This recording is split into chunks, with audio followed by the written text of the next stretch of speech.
Hello viewers, we will be going over silver futures. In this video, we'll be going over the day-by-day probability model, how we find the models, and the day-by-day forecast for silver. So back to the technical analysis. Today we're up 95 basis points on the 1 hour chart. We were at overbought RSI earlier today. We are remaining on support on the 200 moving average and the 9 moving average.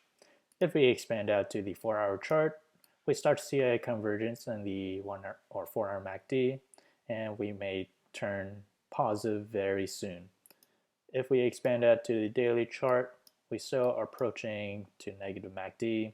However, we may see a possibility, we may see a convergence on the daily MACD, and we are still remaining on the 100-day moving average, this yellow line. So that is one to see. If we do manage to break down that moving average, the next support will be the 150-day moving average, this red line, and the 150-day moving average acted as support back in December 9th. So that is one support to see if we do manage to head down lower, and that is around the price of $17.32. And to the upside, if we do manage to make higher highs, the next resistance that I see is the one back in January 7th at the price of $18.43.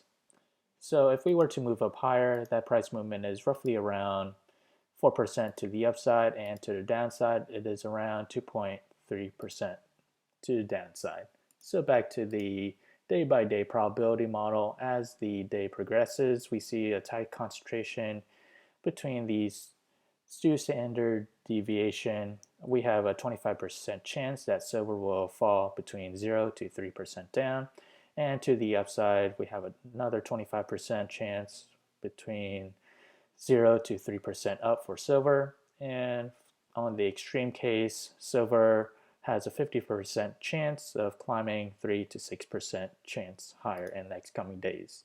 Again, this model is now available in the link below, so do check it out. So let's head to the day-by-day forecast for silver. So we have 1 day out, 2 days out, 3 days out, 4 days out, 5 days out, 6 days out, and 7 days out.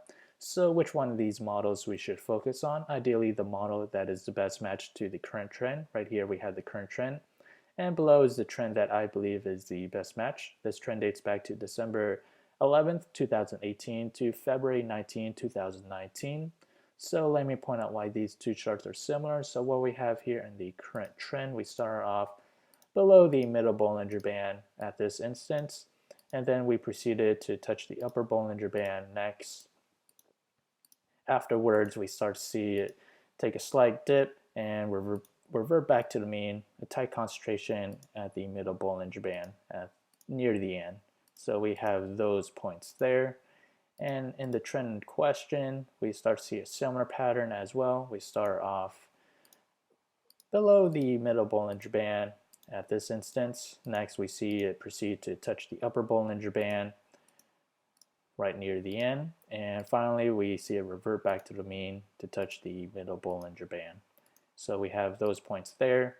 So what we have is 1, 2, 3 points. We also have 1, 2, 3 points. So there's reason to believe that the trends and patterns are the same. The outcome and forecast should be fairly the same. So the model that we just examined was December 11th, 2018 to February 19, 2019. So back then, silver continued to fall around 1.9%. So if we head back to the day-by-day probability model, it coincides with this standard deviation of 25% chance. Again, this model is now available in the link below, so do check it out. If you enjoyed this content, feel free to like, comment, subscribe, and thank you for watching.